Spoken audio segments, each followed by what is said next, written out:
21장입니다. 이스라엘 사람들이 미스바에서 맹세하여 이르기를 우리 중에 누구든지 딸을 베냐민 사람에게 아내로 주지 아니하리라 하였더라. 백성이 베델에 이르러 거기서 저녁까지 하나님 앞에 앉아서 큰 소리로 울며 이르되 이스라엘의 하나님 여호와여, 어찌하여 이스라엘에 이런 일이 생겨서 오늘 이스라엘 중에 한 지파가 없어지게 하시나이까 하더니 이튿날에 백성이 일찍 일어나 거기에 한 제단을 쌓고 번제와 화목제를 드렸더라. 아멘. 4절까지 봉독해 드렸습니다. 지난주까지 베냐민 지파와 전체 이스라엘 백성들 간의 싸움 이야기를 말씀드렸습니다. 싸움의 결과는 비참했죠. 사실 어느 쪽에 승리라고 말할 수 없을 정도로 양쪽 간에, 양쪽 간이라는 게 결국은 다 이스라엘 지파니까 이스라엘 스스로 자기에게 누워서 무덤에 누워서 침 뱉기식이 됐고 결국은 자해한 꼴이 됐지요. 그렇게 해서 이스라엘 지파 중에서는 무려 4만 30명인가요? 죽임을 당했고, 또 베냐민 지파에서는 2만 2천 명인가요? 2만 6천 명인가요? 이렇게 죽임을 당했지요. 2만 5,100명이네요. 2만 5,100명이 죽임 당했지요. 이렇게 해서 양쪽 간에 불과 얼마 되지 않는 전쟁에서 한 3차례에 걸친 치열한 전쟁에서 무려 한 6만 5천 명 정도, 6만 5천 명 정도가 죽었죠. 6만 5천 명이 죽임을 당했으면 뭐 이스라엘 전체 지파에서 거의 10분의 1이 되지 않겠나 싶을 정도로 그렇습니다. 뭐 군대 수로만 따지면야 10분의 1도 넘지요. 그 정도의 엄청난 지금 피해를 입은 겁니다. 무슨 저 밖에 있는 대적과의 싸움이 아니고요. 자기들끼리, 그것도 형제라 일컬어지는 형제들끼리 싸운 거죠. 형제들끼리 싸우고 나면요, 나중에 가보면 다 같이 그냥 피해 입은 거예요. 승자가 없어요. 형제 간에 싸워서 무슨 승자가 있겠어요. 그래서 사실 형제 간에는 물론 뭐 다툼은 있을 수밖에 없지요. 의견 차이라는 건 있을 수밖에 없지만 그래도 대화로 하고 그래도 서로 이해하고 넘어가는 쪽으로 가야지, 그걸 자꾸만 확대해가지고 돌이킬 수 없는 그 지경까지 가버리면 뭐 피차 죽는 거죠. 피차 죽는 거예요. 어쨌든 결과는 그렇게 됐습니다. 그리고 나서 21장 1절에 보니까 이제 대책이 이제 나와야 되는데요. 이 심각한 문제에 대한 해결책이 조금이라도 나와야 되는데 무슨 해결책이 있는가? 21장 1절에 보니까 이스라엘 사람들이 미스바에서 맹세하여 이르기를 우리 중에 누구든지 딸을 베냐민 사람에게 아내로 주지 아니하리라 하였더라. 무슨 문제를 해결을 해야 되는데 아예 문제 해결할 수 있는 길까지 막아버렸어요. 문제가 해결되려면은 지금 한 지파가 다 이절어져 버렸습니다. 다 쓰러져 버렸어요. 베냐민 지파라고 하는 정말 한 지파가 거의 600명 정도 남고 모조리 다 죽임당했어요. 거기는 남자들 600명 남고 심지어 여자들까지, 어린아이들까지 다 죽어버렸어요. 그들이 얼마나 보복을 크게 했는지 그 군인들만 죽인 게 아니고 아주 민간인들까지 다 싹쓸이 해버렸어요. 그리고 성을 다 불살라 버렸어요. 그러니 도대체 이 600명이 다시 민족을 회복한다고 하는 것은 정말 어려워요. 거기다가 원천적으로 막기 위해서 이스라엘 11지파들이 무슨 결의까지 맺었냐면은 우리 중에서는 누구든지 딸을 베냐민 사람에게 아내로 주지 않겠다, 이런 맹세까지 해버렸어요. 이거를 그냥 단순히 말로 한 게 아니고요. 맹세까지 했어요. 맹세라고 하는 거는 율법에도 그렇게 기록이 돼 있죠. 율법에는 맹세를 하게 되면 비록 손해가 날지라도 반드시 갚으라 이런 말씀이 있어요. 그래서 사실 그 맹세라고 하는 거 함부로 하는 거 아닙니다. 함부로 했다가는 그 맹세를 지키지 못하면요 벌 받아요. 그 정말 맹세 잘못해놓고 나중에 그것 때문에 실제로 뭐 지킨다 안 지킨다가 아니라 그 맹세한 거 그 자체 때문에 나중에 낭패를 당하는 경우가 참 많아요. 그래서 우리 예수님께서는 사실 도무지 맹세하지 말지니 그래요. 왜냐하면 맹세라고 하는 것은 그걸 지킬 만한 능력이 있는 자가 맹세를 해야 되는 거예요. 그래서 구약시대 때도 맹세를 하려면 정말 주권이 있고 상당한 능력이 있는 사람, 이런 사람이 맹세한 것은 괜찮아요. 뭐 지키면 되니까요. 그런데 예를 들면 부녀자라든지 어린 사람이라든지 이런 사람들은 뭘 말을 했더라도 나중에 그걸 지킬 만한 능력이 없어요.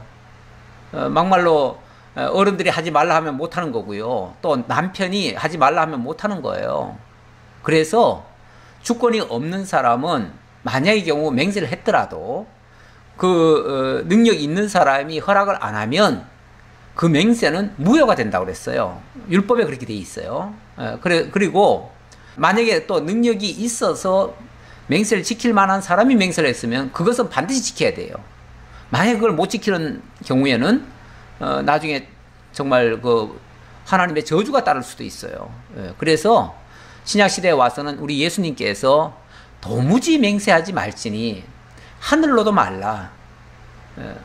하늘은 하나님의 보좌다. 땅으로도 말라. 땅은 하나님의 발등상이다. 그리고 너희 머리를 두고도 맹세하지 말아라. 왜냐하면 너희는 머리털 하나도 희고 검게 할 수 없다. 그 마태복음 5장에서 그렇게 얘기하셨죠. 그래서 맹세는 하는 게 아니에요. 요즘도 가끔씩 이 맹세를 섣불리 했다가 나중에 아주 이러지도 못하고 저러지도 못하고 낭패를 당하는 경우가 있어요. 있는데 우리 예수님께서는 그래요. 맹세하지 말고 옳으면 옳다, 그러면 그러다. 뭐 맹세까지 뭐 할 필요 뭐 있어요. 맹세하지 말고 맞으면 맞다, 틀리면 틀리다, 아니면 아니고 기면 기다, 이렇게만 얘기하면 되는 거죠.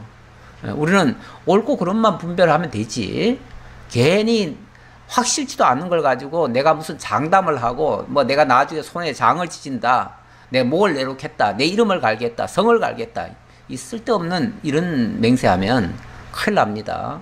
그런 맹세 절대 하지 마시기 바라고요. 자, 어쨌든 이스라엘 백성들은 섣불리 맹세를 해버렸어요. 절대 딸을 주지 않겠다. 그러면 이제 베냐민 지파는 여자들도 없어요. 아이들도 없어요. 그리고 남자들만 딱 600명 남았는데 그 남자들에게 아무 여자도 보낼 수가 없는 거예요. 시집을 보낼 수가 없는 거예요. 그렇게 되면 그 지파는 자연스럽게 소멸이 되는 거죠. 물론 뭐 저 딴 데 가가지고 뭐 딴 사람들 만나면 수도 있지요. 그렇지만 그거는 이미 이스라엘 그 민족사에서 정통성은 잃어버리는 거죠.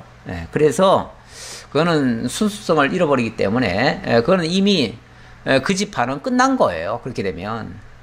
근데 이걸 해결할 방법이 없네요. 방법이 없어요. 그리고 아마 그 흥분해가지고 막 맹세했을 때는요, 뒷 생각은 하지 않았을 거예요. 그런데 이제 전쟁이 끝났어요.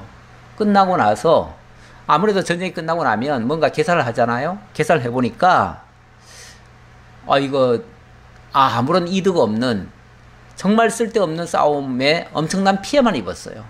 뿐만 아니라 이 문제를 해결할 방법이 없어요. 베냐민 지파가 다 이지러졌는데 이지러진 그 베냐민 지파를 회복할 방법이 없다, 그 말이에요. 그래서 2절에 백성이 베델에 이르러 거기서 저녁까지 하나님 앞에 앉아서 큰 소리로 울며 이르되 이스라엘의 하나님 여호와여, 어찌하여 이스라엘에 이런 일이 생겨서 오늘 이스라엘 중에 한 지파가 없어지게 하시나이까 하더니, 뭐가 어찌하여입니까? 자기들이 그래놓고 무슨 하나님 앞에 이 한 지파가 없어지게 하였나이까? 아니, 하나님이 없어지게 하였습니까? 자기들이 서로 싸우면서 결국은 형제들 용서하지 못하고 형제들을 자기네들이 다 도륙냈잖아요. 그래놓고 뭐 어찌하여란 말은 이럴 때 쓰는 말은 아니죠. 이거는 철저하게 자기들이 정말 망가뜨려 놓은 거죠. 그래놓고 뭐 책임은 하나님 앞에 지라고요. 그리고 하나님이 어찌하여 이스라엘에 이런 일이 생겨서 이렇게 하셨나이까. 정말 참 뻔뻔스러운 인간들이죠. 잘된 거는 다 자기들이 잘했다고 생각하고 뭔가 잘못된 거는 다 하나님이 그렇게 하셨다라고 말하고, 그거야말로 정말 책임을 미루는 아담의 후예로부터 물론 그런 속성들이 있었다고 보지만은 참 인간의 본성이 얼마나 악한가를 보여주는 한 단면이기도 합니다. 자, 그래 놓고 이튿날에 백성이 일찍이 일어나 거기에 한 제단을 쌓고 번제와 화목제를 드렸더라. 뭐 제사만 잘 드리면 문제 해결됩니까? 이들의 생각에는 이제 하나님 앞에 문제를 해결해야 되겠으니 이제 먼저 하나님 앞에 번제 드리고 그리고 화목제 드리자. 이 번제라고 하는 건 하나님께 뭔가 온전한 희생을 드리겠다는 뜻이고, 화목제라고 하는 거는 이제 뭔가 평강을 찾겠다 그 말이잖아요. 하나님과의 뭔가 가로막혔던 그 문제를 풀고 이제는 좀 화목을 되찾겠다. 지금 잃어버린 화목을 되찾겠다. 이런 차원인데, 글쎄요. 그런 계산 가지고 그렇게 하면 뭐 화목이 저절로 올까요? 일단 문제에 대한 접근부터 제대로 하고 문제 파악부터 제대로 해야지요. 그리고 적절한, 정말 하나님 앞에 철저한, 적절한 정도가 아니라 철저한 통해 자복과 더불어 정말 자신들을 내어놓는 그런 어떤 회개가 있어야 될 것입니다. 그런데 이들이 어떻게 했는가 봅시다. 이들이 이제 문제를 해결하기 위한 머리를 쓰는 거예요. 지금 머리를 쓰는데 어떻게 머리가 돌아가느냐. 5절에 보니까 이스라엘 자손이 이르되 이스라엘 온 지파 중에 총회와 함께하여 여호와 앞에 올라오지 아니한 자가 누구냐 하니, 이는 그들이 크게 맹세하기를 미스바에 와서 여호와 앞에 이르지 아니하는 자는 반드시 죽일 것이라 하였습니다. 좀 엉뚱한 이야기가 나오네요. 무슨 얘기입니까? 이런 게 있어요. 책임을 져야 될 사람들이 책임지기 싫으면요, 누군가 희생양을 만듭니다. 무슨 문제가 만들어졌으면 그 책임을 자기가 져야 되거든요. 원칙은. 그럼 내 탓이요부터 시작해야 돼요. 내가 잘못했소 이렇게 나와야 돼요. 그래서 내가 거기에 상응한 벌을 받겠나이다 이렇게 나오는 것이 마땅한 도리죠. 그런데 이 이스라엘 자손도 뭐라 그럽니까? 자, 지금 엄청난 지금 피해가 왔는데 이번 전쟁에 참여하지 않은 자가 누구냐? 그 사람들 왜 찾아요? 그 사람들 찾아가지고 그 사람들한테 책임을 물으려고요. 이 엄청난, 이 엄중한 사건의 책임을 그들에게 떠넘기려고. 그 떠넘기고 자기네들은 죄가 없다고 생각하려고요. 아주 고약한 생각이죠. 그러면서 이번 이 전쟁에 혹시 참여하지 않은 자가 있느냐라고 조사하기 시작하는 거예요. 물론 뭐 많은 사람들이 지금 이 전쟁에 다 흥분하고 같이 전쟁을 하자고 했지만 틀림없이 그 중에는 이건 옳지 않다라고 생각하는 사람들이 있었을 거예요. 있었을 텐데 그런 사람은 당연히 전쟁하기 싫죠. 전쟁하기 싫으면은 어떤 이유에서든 아마 빠졌을 거예요. 그런데 누가 빠졌나 그거 지금 조사하는 거예요. 조사 들어갔어요. 조사 들어가서 총회와 함께하여 여호와 앞에 올라오지 아니한 자가 누구냐 이렇게 그거부터 이제 확인했죠. 그래 놓고 하는 말이 이는 그들이 크게 맹세하기를 미스바에 와서 여호와 앞에 이르지 아니하는 자는 반드시 죽일 것이라 하였습니다. 이것도 또 무슨 반드시 죽인다? 그러니까 처음에 이스라엘 11지파에게 통지해 놓고 너희들 다 와라, 다 나와라. 만약에 안 나오는 자들은 반드시 죽일 것이다. 이렇게 말했었다는 거죠. 그러니까 그때 흥분해서 다 나왔다고 하지만 사실은 강압적인 일도 있었다는 거죠. 안 나오면 죽이겠다고 했으니까 마지못해 나온 사람도 있을 거예요. 그러니까 그 전쟁이 이미 정당성을 잃어버린 거예요. 그게 강제로 하는 거는요, 뭐든지 정당성이 잃어진 겁니다. 뭐든지 일이라고 하는 건요, 자발적으로 했을 때 그 사람이 한 일이에요. 억지로 시켜서 하는 일은요, 그 사람의 일이 아니에요. 설령 그 일이 잘 됐더라도 그 사람이 잘한 게 아니에요. 또 안 되면 또 그 사람한테 책임 물을 수 없어요. 왜? 그거는 강제로 한 거니까. 무슨 일이든지 자원해야 진짜 하나님 앞에서 그 일을 한 거예요. 그래서 우리 기독교에서는 자원이라는 게 매우 중요합니다. 세상에서는 무조건 일 시켜놓고 안 하면 책임 묻겠다. 우리 뭐 걸핏하면 그런 법 나오잖아요. 그래서 뭘 하라. 안 하면 벌금 물린다. 안 하면은 뭐 처벌한다. 요즘 뭐 코로나 때문에도 그 감염병 거기에 제대로 하지 않으면은 다 처벌하겠다. 아니면 벌금 물리겠다. 뭐 이런 소리 쉽게 하잖아요. 물론 피해를 입히면 안 되지요, 남에게. 하지만 그런 것들을 강압적으로 하는 것조차도 사실은 바람직하지 않다. 그런 얘기예요. 자, 그런데 어쨌든 이스라엘 전쟁 절대 동의할 수 없는 전쟁이거든요. 그런데 거기에 참가하지 않은 자들은 무조건 다 죽이겠다라고 했었다는 거예요. 그것도 맹세로 했었대요. 맹세했으면 어떻게 해야 돼요? 해로울지라도 또 지켜야죠. 그러니까 어떻게 합니까? 6절 이스라엘 자손이 그들의 형제 베냐민을 위하여 뉘우쳐 이르되 오늘 이스라엘 중에 한 지파가 끊어졌도다. 자, 일단은 그러니까 두 마음이죠. 두 마음. 하나는 베냐민 지파가 저렇게 다 망가졌으니 그 지파에 대한 굉장한 좀 미안감이 있을 거예요. 미안감이 있을 거예요. 틀림없이. 그래서 그 부분에 대해서는 하나님 앞에 뉘우쳤대요. 뉘우쳤어요. 그러면은 그 남은 자들에게 어떻게 할 것인가? 자, 7절. 그 남은 자들에게 우리가 어떻게 하면 아내를 얻게 하리요? 우리가 전에 여호와로 맹세하여 우리의 딸을 그들의 아내로 주지 아니하리라 하였도다.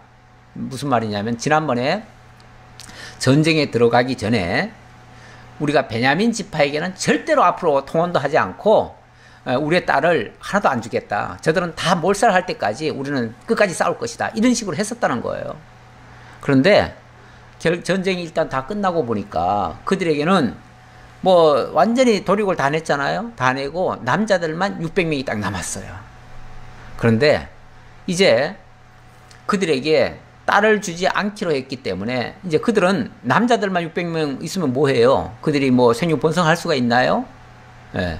그리고 만약에 저 밖에 있는 이방인들과 결혼하면은 뭐 이미 유대인으로서 이스라엘 민족으로서의 정체성은 끝나는 거죠. 예. 그러니까 결국은 베냐민 지파는 끝난 꼴이 돼버렸어요.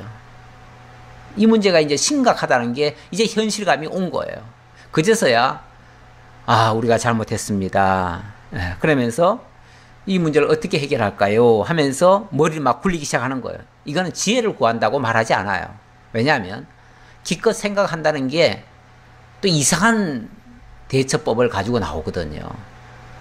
정말 지혜를 구한다고 하는 거는요, 자기 생각, 자기 뜻, 자기 행동을 다 내려놓고요. 그리고 순수하게 정말 문제가 어디서부터 시작됐는지 그것을 자기 모든 것들을 다 내려놔야 돼요. 자기 생각부터 다 내려놔야 돼요. 자기 계산 없어야 돼요.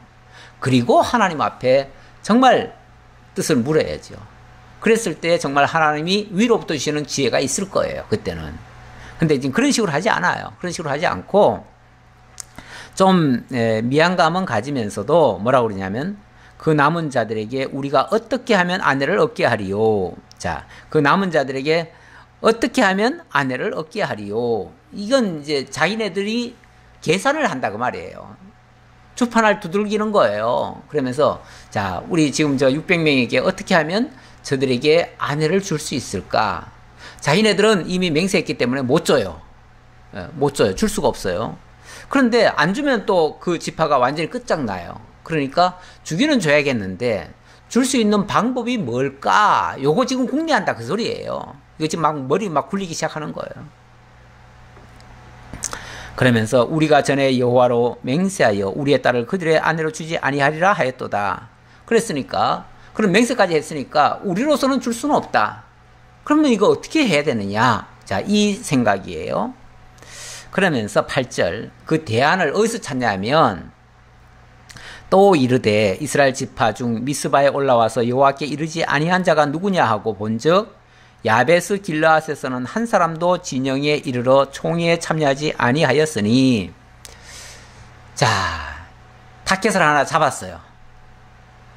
희생양의 대상을 잡았다 그 말이에요. 누구냐 하면 바로 길르앗 야베스 사람들. 길르앗 야베스 사람들. 이 길르앗 야베스 사람들이 이 계산을 해보니까 이제 그 파악을 해보니까 그 사람들이 지난번 그 전쟁에 참여를 안 했던 거예요. 왜 안 했는지는 모르겠어요. 하지만 안 했어요. 아마도 이 전쟁은 정당성이 없다라고 판단을 한 것 같아요. 만약 그렇게 판단했다면 길르앗 야베스 사람들이 똑똑한 거예요. 판단 잘한 거예요. 어떻게 같은 민족끼리 치고받고 싸울 수가 있어요. 그러니까 우리는 그거 원치 않는다 하고서 참전을 안 한 거예요. 그렇다면 이 사람들의 생각은 건전한 거예요. 그런데 그 사람들이 만약에 잘못했다면 딴 사람들과는 똑같은 생각을 안 한 것 뿐이죠. 아니, 생각이 다르면 나쁜 건가요? 틀린 건가요? 잘못된 건가요? 나와 생각이 달라도 나보다 더 옳을 수 있어요. 다수가 11지파가 똑같은 생각을 했어도 내 생각이 옳을 수도 있는 거예요. 그러니까 무조건 군중을 따라가는 거는 그거는 자기 소신도 없고 주도권도 없고 아무것도 없는 거예요. 그런 게 옳은 것만은 아니에요. 옳다면은 소수라도 주장할 수 있는 거예요. 어쨌든 길르앗 야베스 사람들은 그런 사람이었어요. 이 길르앗 야베스라고 하는 이 사람들은 나중에 보면요, 굉장히 좋은 일에 몇 번 등장해요. 몇 번 등장해요. 이 야베스 사람들이 그래서 뭐 우리 복음성가에 보면 야베스의 노래 뭐 그런 것도 있잖아요. 거기 보면은 그 야베스 사람들이 이 산지를 내게 주소서 하면서 그 뭐 굉장히 정말 하나님의 뜻을 받들어서 도전하고 승리를 거두고 뭐 이런 장면도 나오고요. 나중에 사울이 죽었을 때 보면은 사울에 대해서 아주 굉장히 뭐 사울 편에 섰다기보다는 어쨌든 굉장히 잘 대해주는, 그래서 나중에 그거는 다윗으로부터 또 칭찬을 받아요. 그러니까 적이든 적이 아니든 그런 걸 안 따지고요, 이게 옳으냐 그러냐를 따지는 것 같아요. 그러다 보니까 정당한 일이면 참가하고 정당하지 않은 일은 참가하지 않는 거죠. 제가 봐서는 야베스 사람들이 잘못한 게 없어요. 그런데 지금 이스라엘 사람들은 누군가에게 이 책임을 밀어야 되기 때문에 이 야베스 사람들을 표적으로 삼는 거예요. 그러면서 9절 백성을 계수할 때 야베스 길르앗 주민이 하나도 거기 없음을 보았습니다. 해중이 큰 용사 12,000명을 그리로 보내며 그들에게 명령하여 이르되 가서 야베스 길르앗 주민과 부녀와 어린 아이를 칼날로 치라. 이 참 무자비한 행동을 또 하네요. 아니, 좀 전에 그 베냐민 지파 도륙낸 거 그걸 지금 후회하고 있잖아요. 그거 후회하면서 그거를 만회하겠다고, 그걸 회복시켜 주겠다고 또 다른 희생양을 또 찾아요. 그리고 또 죽여요? 아니, 참 어이가 없는 일이죠. 근데 이 사람들의 생각이 거기까지예요, 거기까지. 그러니까 진짜 여기서 이들이 지금 뭐 앞에서 뭐 후회한 것 같고 회개하는 것 같았지만은 이 진정한 회개가 아닌 거죠. 자기들 방식대로의 생각이었던 거죠. 그러다 보니까 거기에 나오는 그 문제 해결 대처 방안도 자기들 멋대로 해요. 아니, 그 베냐민 지파를 회복시켜 주겠다고 그들에게 소위 말해서 그들에게 이제 여자들을 주어서 아내를 삼게 하겠다고 또 이쪽을 희생시켜요. 그러니까 이쪽을 살리겠다고 이쪽을 또 희생시켜요. 참 어이없는 일이지요. 그리고 11절 너희가 행할 일은 모든 남자 및 남자와 잔 여자를 진멸하여 바칠 것이니라 하였더라. 그 모든 남자들은 1순위로 죽이고요. 그 남자들과 잔 여자들, 그 말은 이제 결국은 부부들이죠. 이미 기혼 여자들, 기혼 여성들은 다 죽이라는 거죠. 기혼 여성들은 다 죽이고 그 다음에는 그럼 누구 남죠? 처녀들만 남죠. 그렇게 그들 다 제거하고 나면 남는 사람들은 이제 처녀들만 남을 건데 그 처녀들은 빼앗아다가 뭐 하겠다는 거죠? 베냐민 지파에게 주어서 그 지파의 종족을 살리겠다 그 말이죠. 그러니까 하나만 보면은 뭐 그래도 괜찮은 생각 같다 그러는데 전체를 두고 보면은 이거는 결국 밑돌 빼가지고 위에다가 괴는 꼴이에요. 이 문제 해결하겠다고 지금 여기 걸 빼내가지고 지금 여기 해결하겠다는 거 아니에요? 이렇게 되면 죽도 밥도 아닙니다. 살리는 것도 살리는 게 아니고요. 아니 이쪽을 죽이고 이쪽을 살리면 뭐해요? 살리려면 같이 사는 방법을 찾아야죠. 같이 사는 방법. 그리고 비록 맹세를 했더라도 이미 잘못된 맹세 아니었어요? 잘못된 맹세면은 지키려고 하는 것이 꼭 옳은 것만은 아니에요. 잘못된 맹세를 계속 지키는 건요, 미련한 거예요. 이미 잘못됐다는 게 판명 났잖아요. 이미 1차전, 2차전, 3차전 하면서 잘못된 맹세 때문에 다 망했다는 거 이미 판명 났잖아요. 그러면 그 맹세를 계속 고집할 게 아니죠. 어디 다시 맹세했으니까 지켜야 된다. 그리고 죽여요? 사람을? 네. 자, 그래서 어떻게 됐는가? 12절. 그들이 야베스 길르앗 주민 중에서 젊은 처녀 400명을 얻었으니 이는 아직 남자와 동침한 일이 없어 남자를 알지 못하는 자라. 그들을 실로 진영으로 데려오니 이곳은 가나안 땅이더라. 결국은 이 길르앗 야베스 동네를 완전히 다 초토화시켜버린 거예요. 그리고 거기 남자들 또 기혼 여성들 다 죽였어요. 그래놓고 아직 결혼하지 아니한 처녀들만 살려놨어요. 살려놓은 이유는 이 처녀들을 잡아다가 베냐민 주려고요. 참 정말 참 자꾸 말하면 뭐합니까? 잔소리죠. 말도 안 되는 짓을 계속 하고 있으면서 자기네들은 지금 잘하고 있다고 지금 착각하는 거죠. 온 회중이 림몬 바위에 있는 베냐민 자손에게 사람을 보내어 평화를 공포하게 하였더니 그때 베냐민이 돌아온지라. 자, 그래 놓고 이 이스라엘 사람들이요, 뭔가 아주 자랑스럽게 우리가 이번에는 제대로 일을 했나 보다. 그래가지고 베냐민 사람들 찾아가가지고 베냐민 사람들에게 이제 우리가 당신들을 위해서 이렇게 처녀들 구해왔소. 그러니까 이제부터는 평화를 선언합니다. 이제 우리 싸우지 맙시다. 그 얘기죠. 당신들 이제는 대적하지 않겠소. 당신들 죽이지 않겠소. 그리고 우리가 이 처녀들 데려왔으니 이 처녀들과 함께 새로 가정을 일구시오. 새로 생육번성하시오. 이런 식으로 평화를 선언했다 그 말이죠. 대단히 잘한 것 같죠? 아니 한쪽 희생시켜가지고 그거 살리겠다는 게 무슨 의미가 있습니까?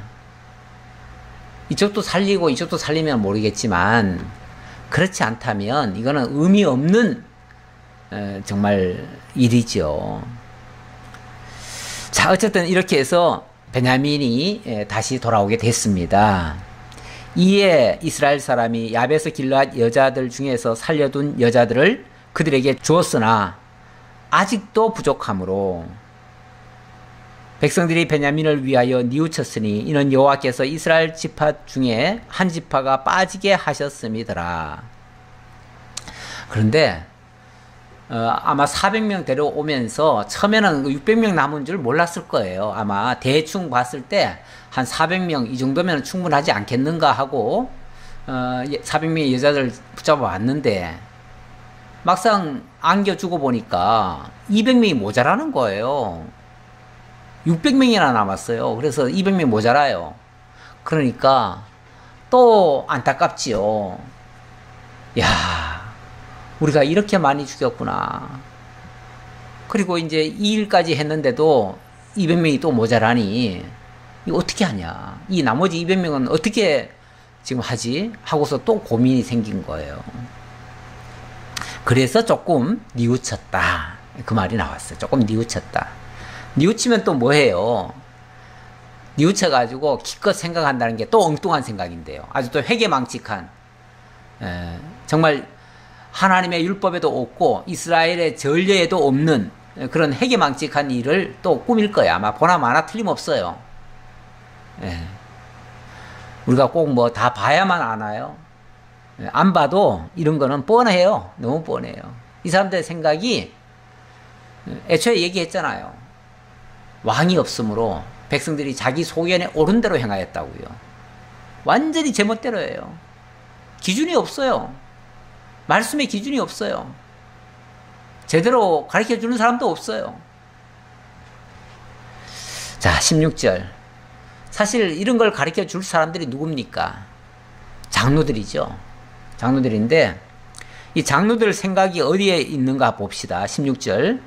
회중의 장로들이 이르되 베냐민의 여인이 다 멸절되었으니 이제 그 남은 자들에게 어떻게 하여야 아내를 얻게 할까 하고 또 이르되 베냐민 중 도망하여 살아남은 자에게 마땅히 기업이 있어야 하리니 그리하면 이스라엘 중에 한 지파가 사라짐이 없으리라.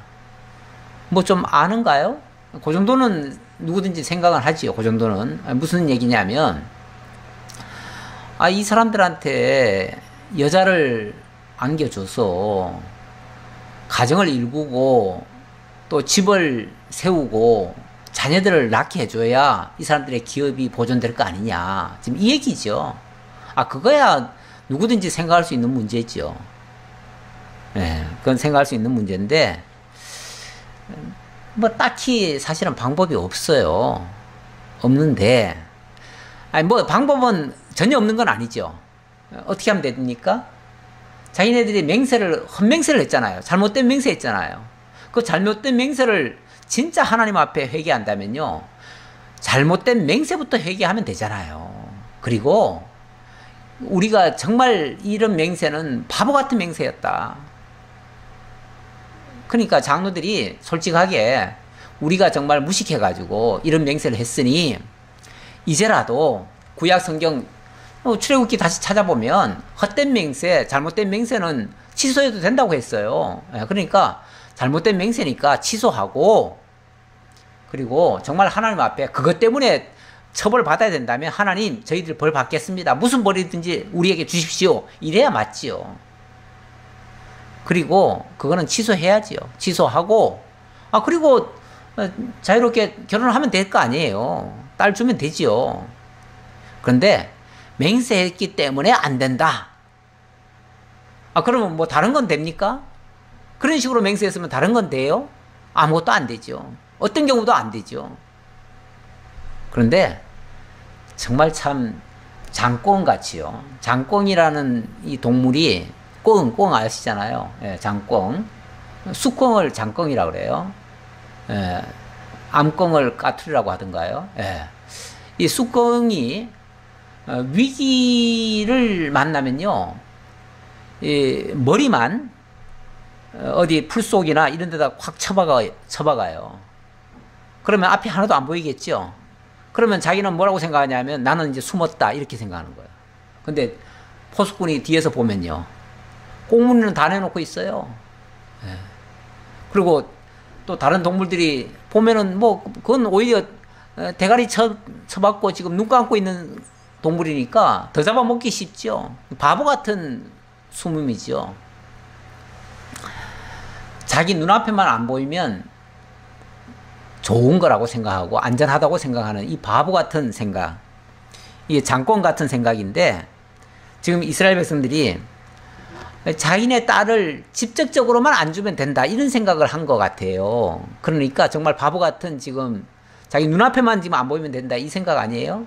그리고 또 다른 방법은 다 동원해도 되고, 지난번처럼 길앗 야베스 사람들은 빼앗아다가 강제로 여자들 빼앗아다가 갖다 주면 되고, 아니 그 사람들도 사실은 맹세로 말하면 그 사람들도 딸 줄 수 없잖아요.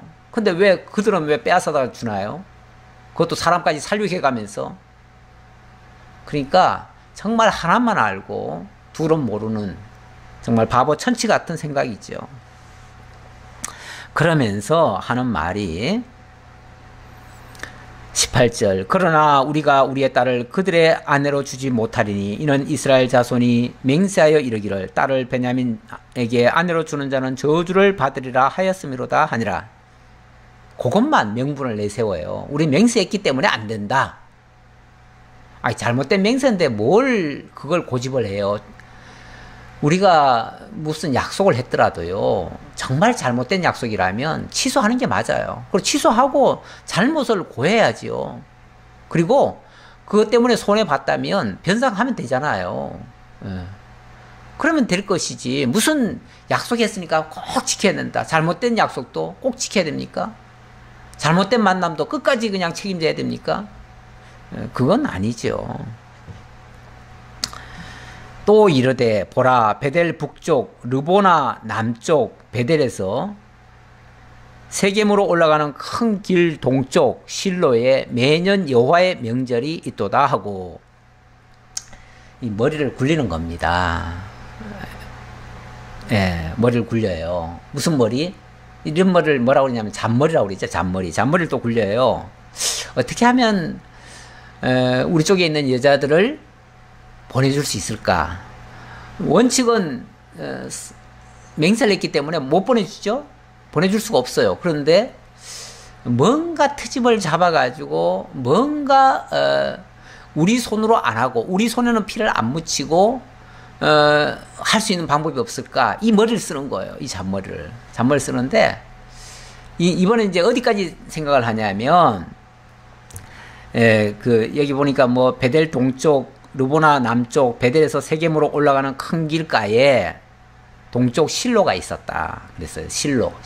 그러니까 이제 위치가 어디냐를 얘기하는 건데, 예루살렘 위에 이제 베델로 올라가는 길이 있어요. 그런데 그 중간에 동쪽으로 갈릴리 쪽이겠죠. 거기에 실로라고 하는 지역이 있는데, 거기에 이스라엘의 성막이 있습니다. 원래 이스라엘 성막이 어디 있었냐면 길갈에 있었어요. 길갈에 있었는데 요 실로로 옮겼어요. 아무래도 좀 더 자리를, 더 큰 자리를 확보하고, 거기가 이제 조금 산지이긴 한데 더 안전한 곳이기도 할 거예요. 그래서 그쪽으로 장소를 옮겨놨는데, 매년 여호와의 절기가 되면 거기 사람들이 모이잖아요. 모이는데 그 모일 때 누가 또 오냐면은 여자들도 온다는 거예요. 원칙은 그 절기나 이럴 때는 여자들이 원칙은 안 오지요. 안 오는데 이번 절기에는 여자들이 올 것이다 라고 지금 예측을 합니다. 왜 예측을 하냐면 이번에 그럴 만한 어떤 일이 있었던 것 같아요. 근데 어쨌든 여자들이 이번 명절에 온다는 거죠. 오는데 뭐라고 얘기를 하냐면, 베냐민 자손들한테 미리 통지를 해요. 뭐라고 통지를 하냐면 20절, 베냐민 자손에게 명령하여 이르되 가서 포도원에 숨어 보다가 실로의 여자들이 춤을 추러 나오거든 너희는 포도원에서 나와서 실로의 딸 중에서 각각 하나를 붙들어 가지고 자기의 아내로 삼아 베냐민 땅으로 돌아가라. 무슨 얘기입니까? 베냐민 사람들 보고 뭐라 그러냐면, 자기네들의 손으로는 못해요. 자기네들은 할 수가 없어요. 그러니까 야 베냐민 사람들아, 너희들 이번 실로의 명절이면 여자들이 올 거다. 와가지고 그냥 곱게 있다가 가는 게 아니라 이번에 오면은 그 여자들이 춤을 출 것이다. 춤을 추거들랑 춤추는 여자들을 너희들이 포도원 뒤에 숨어 있다가 그냥 잡아가라. 그래가지고 너희들이 잡아가서 너희들 아내로 삼고 그리고 너희들 기업을 일궈라. 이렇게 얘기를 하는 거예요. 합법적인 보쌈을 장려하는 거죠. 정말 무섭네요. 얼마나 악한 일입니까? 자기네 딸들을 쉽게 말하면 저 적들한테 뭐 지금은 적이라고 할 수는 없지만 어쨌든 뭐 한때는 막 지금 서로 싸웠던 적 사이 아닙니까? 그런데 그들에게 뭐라고 그러냐면은 너들 여자가 필요하지? 필요한데 우리는 맹세했기 때문에 못 줘. 그러니까 너들이 보쌈해 가. 그 말이죠. 보쌈을 해가는데 우린 눈 감아줄게. 이렇게 말하는 거예요. 와, 얼마나 무서운 얘기입니까? 자기네 딸들을 그냥 상대방들에게 그냥 데려가라는 거예요. 보쌈해 가라는 거예요. 그럼 우리는 눈 감아줄게. 그리고 이제 나중에 얘기하겠죠. 왜 그렇게 했어요? 그 여자들이 말이야. 명절에 와가지고 춤을 췄다고. 그 춤추는 여자들 경망스럽게. 어떻게 그런 짓을 할 수가 있어. 명절이면은 거룩하고 경건하게 그렇게 지켜야 되는데 거기 와서 춤을 추니까 그럼들 꼴보기 싫으니까 우리 잡아가라 그랬다고. 아마 나중에 틀림없이 모든 책임은 그 여자들한테 또 지울 거예요. 그렇게 되면 자기네들은 손 안 대고 코 푸는 격이에요. 자기네들 손에는 피 안 묻히고 상대방 필요한 걸 다 채워주는 거예요. 완전히 일석삼조 되겠죠. 미운 춤추는 여자애들, 처녀들, 미운 애들, 꼴보기 싫은 애들 다 제거해서 좋고 그 다음에 또 베냐민 지파 기업 회복할 수 있도록 해줘서 좋고 자기네들은 정말 베냐민 지파를 다 몰살시켜 놓고 얼마나 마음에 괴로움이 있었겠어요. 근데 그 괴로움 풀어서 좋고 예, 자기 위안 삼는 거죠. 딸 뺏기면서 자기 위안 삼는 거예요. 딸은 그야말로 희생양을 삼은 거예요. 참 사람이 이렇게 악합니다. 자기 편하자고 자기 마음 편하자고 딸도 희생시키고 동족도 희생시키고 정말 못할 짓이 없죠.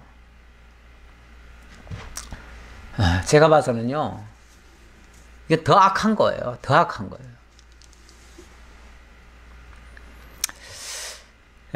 근데 이제 한 가지 여기서 좀 궁금한 게 하나 있긴 있죠. 왜 실로에 여자들이 와서 거기 와서 왜 춤을 출까? 명절에 그것도 원칙은 여자들이 그 산에 올라오지도 않고요. 명절에 오지도 않아요. 오지도 않는데 왜 이때 와가지고 이런 일을 했을까? 이거는 뭐 성경 어디에도 답은 없어요. 답은 없는데 제가 그동안 사사기를 쭉 이제 함께 살펴왔잖아요. 살펴오면서 보니까 11장에서 그런 사건이 있어요. 입다가 전쟁터에 나가는데 하나님 앞에 맹세를 합니다. 서원을 합니다. 무슨 서원을 하냐면 하나님 이번에 만약에 하나님께서 이 전쟁에서 승리케 해주신다면 제일 먼저 나를 반갑게 맞이하면서 나를 영접하는 자가 있다면 그를 하나님께 바치겠나이다. 그것도 잘못된 맹세지요. 어떻게 사람을 갖다가 바치겠다고 그렇게 얘기합니까? 더군다나 자기를 축하로 나온 사람을 제일 먼저 나온 사람을 잡아다가 제물로 삼겠다고요? 정말 참 말도 안 되는 그런 생각을 했습니다. 그런데 진짜 전쟁에 승리했어요. 승리하고 돌아오면서 보니까 자기 딸이 전쟁에 승리했다는 소식을 듣고 너무 기뻐하는 거예요. 너무 기뻐가지고 소고를 치고 춤을 추면서 아버지를 환영하러 나온 거예요. 그렇죠. 딸 입장에서 봤을 때는 아버지가 지금 전쟁터에 나갔는데 대승을 거두고 그리고 노량물을 가지고 지금 집으로 돌아오고 있어요. 아, 그 소식, 그 장면을 보고 어떻게 기뻐하지 않겠어요? 사람은요, 너무 기쁘면요, 덩실덩실 춤이 나옵니다. 그래서 막 소고 치면서, 막 춤을 추면서 몸이 막 들썩거리는 거죠. 그리고 나왔어요. 나왔는데 이게 웬일입니까? 아버지 입장에서는 절망이에요, 순간. 아니, 내가 처음으로 나를 맞이하러 나오는 사람을 제물로 삼겠다고 했는데 네가 나오면 어떡하냐. 그런데 또 그 딸이 누구냐 하면은 무남동녀예요. 무남동녀.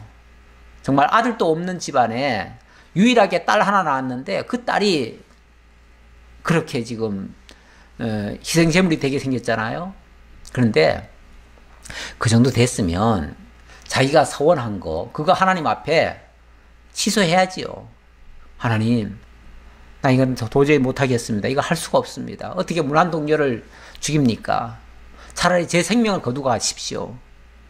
제가 죽을지언정 제 딸은 죽일 수 없습니다. 이렇게 나오고 정말 하나님 앞에 회개하고 철저하게 자기가 벌 받겠다고 하고 그러면 아마 하나님께서 용서하실 거예요. 그런데 어떻게 합니까? 내가 서원했으니 이거 물을 수가 없다. 취소할 수 없다. 그러니 네가 죽어라. 결국 딸을 사형장으로 이끌어내잖아요.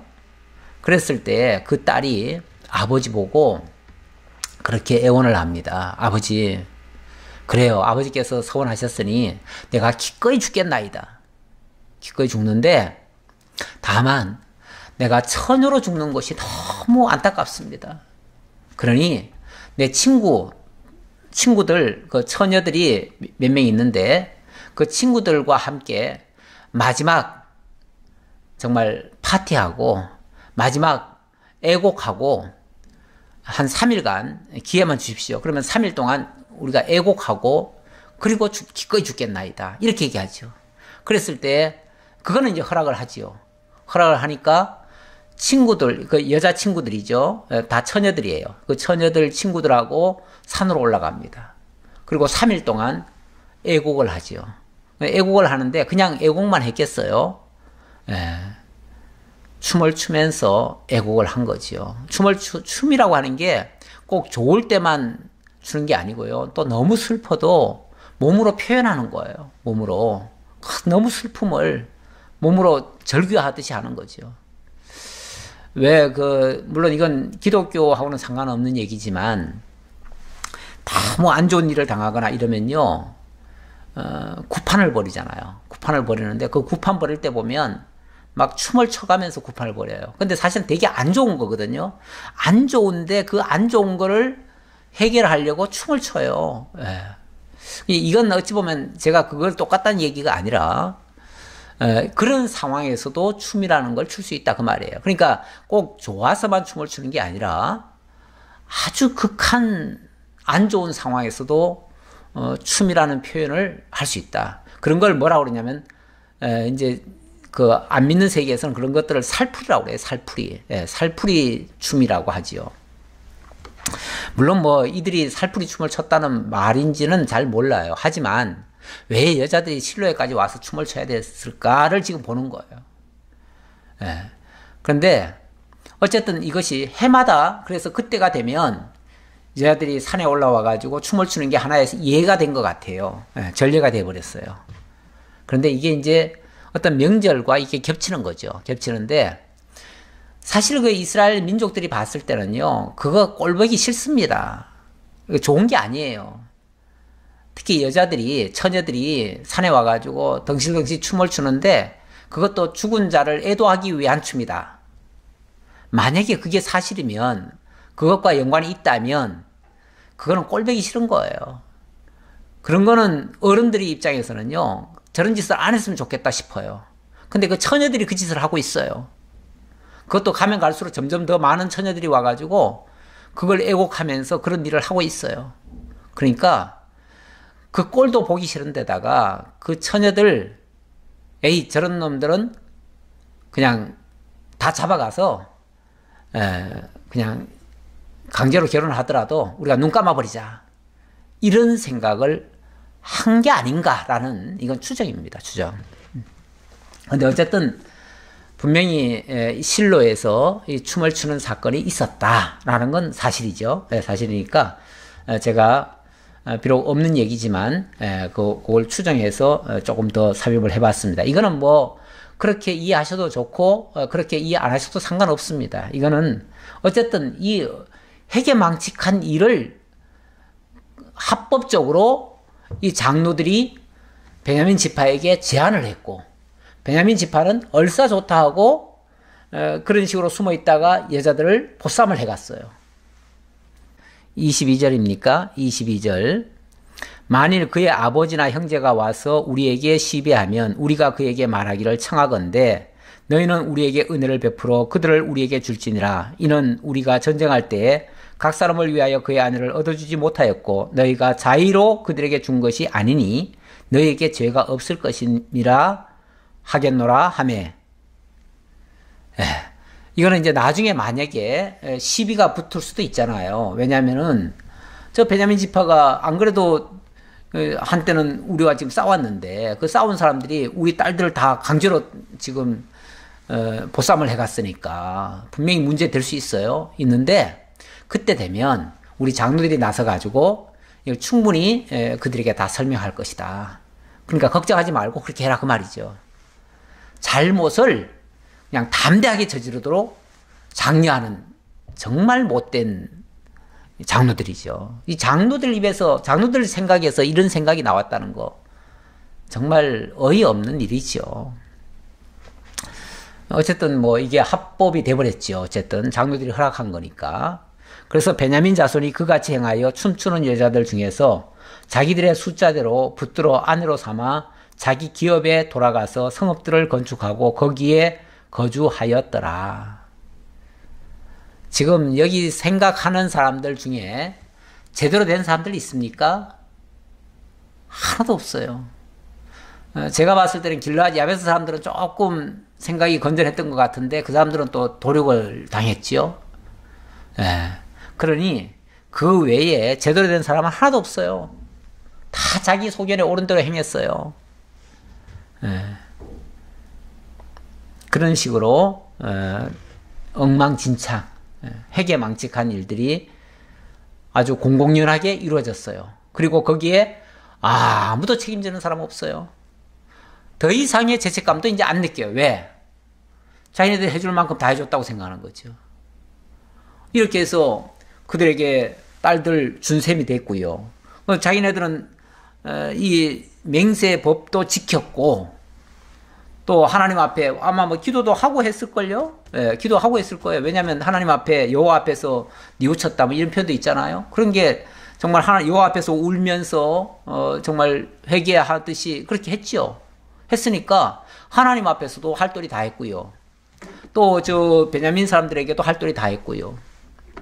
그리고 그 뭐 야베스 사람들은 그 사람들은 뭐 자기네들 잘못했으니까 벌 준 거고 또 이 처녀들 또 이거 뭐 실로에 와가지고 왜 누가 춤추려 했어요? 근데 그거 와서 춤추니까 그들 잡아가도록 했고 뭐 자관 이 사건을 통해서 가만히 보니까 여러 문제가 다 해결됐네요. 그러니까 이제 자기네들은 해결 다 됐다고 생각하고 평안히 어디로 갑니까? 집으로 돌아가요. 24절. 그때 이스라엘 자손이 그곳에서 각기 자기의 지파, 자기의 가족에게로 돌아갔으니 곧 각기 그곳에서 나와서 자기의 기업으로 돌아갔더라. 이 말은 아주 평안히 돌아갔다는 거예요. 아, 이제 문제 다 해결됐어. 잘 됐어. 자기네들끼리 엉망진창 행동해놓고 엉망진창으로 일 처리해놓고 그래놓고 잘 됐어. 잘 되기는 뭐가 잘 됩니까? 엉망이지요. 왜 이런 일이 발생했습니까? 25절. 그때 이스라엘에 왕이 없으므로. 제가 봐서는요, 잘 된 거 하나도 없어요. 다 엉망진창이에요. 이거는 다 정말 하나님 앞에 내어놓으면요, 하나님이 그야말로 용서하지 않고 이 허물을 만약에 드러내기 시작하면요, 처벌 안 받을 사람 하나도 없어요. 전 이스라엘이 다 총체적 부패예요. 다 진멸받아 마땅한 자들이에요. 이렇게까지 된 것은 그때 이스라엘에 왕이 없으므로 사람이 각기 자기의 소견에 옳은 대로 행하였더라. 한마디로 자기들 멋대로 해놓고 자기들 멋대로 위안받고 자기들 멋대로 이 정도면 됐다고 생각하고, 그리고 하나님 앞에는 잘했다라고 생각하고, 그래서 복받았다고 생각하고. 만약에 이렇게 해서요 일이 조금 잘 됐다면 그건 복이 아니고요 사실은 저주입니다. 저주. 그리고 그런 식으로 계속 살아가는 것은 저주의 삶이에요. 저주의 삶을 살면서도 나는 복받았다, 나는 내 할 도리 다 하고 산다, 남에게 피해 안 입히고 산다. 뭐가 안 입혀요? 뭐가 제대로 했어요? 다 엉망진창이죠. 이런 모습이 사사기의 모습입니다. 빨리 이 문제가 해결돼야 됩니다. 이 문제 해결되려면 어떻게 해야 될까요? 이 모든 문제가 이스라엘에 왕이 없기 때문에 벌어진 일이라 그랬습니다. 한마디로. 그러면 왕이 있어야죠. 왕이 있어야죠. 물론 여기 왕은 육신적인 인간 왕을 얘기하는 건 아니에요. 이스라엘의 진정한 통치자 되시는 우리 하나님이 왕 노릇을 하셔야 되고 거기에 백성들이 백성 노릇을 해야 돼요. 다시 말하면 하나님 말씀에 순종하면서 살아야 된다 그 말이에요. 근데 그렇게 안 했어요. 안 하니까, 그렇게 안 하면 이게 자율적으로 안 되면 어떻게까지 해야 됩니까? 결국 강압적으로 될 수밖에 없어요. 강압적으로 되려면 결국 인간 왕도 세워져야 돼요. 그래서 룻기로 넘어가면 이제 왕의 필요성이 또 소개되고, 물론 필요성은 사사기에서 계속 대두됐지요. 그 시대의 연장선으로 이제 룻기로 넘어가는데, 결국 하나님께서는 이런 과정을 거쳐서 왕의 필요성을 인식시키고 마침내 왕을 준비하시고 보내시는 이런 역사가 이제 앞으로 펼쳐질 겁니다. 이런 역사 하나님이 어떻게 가시는지 다음을 또 기약하면서 말씀 마치겠습니다. 아버지 하나님 감사합니다. 오늘도 하나님 저에게 복 주셔서 참으로 하나님의 뜻을 성경을 통해서 살펴볼 수 있도록 허락해 주셔서 감사합니다. 인간들이 생각하고 행동한 모든 것들은 다 제멋대로였습니다. 왕이 없으므로 자기 소견에 옳은 대로 행했습니다. 한마디로 엉망진창이고 회개망측한 일들을 하면서도 자기네들은 잘한다고 생각했습니다. 아버지 하나님, 오늘날 우리들 생각을 앞세우면서 하나님 앞에 잘하고 있다고 착각하는지는 않는지요.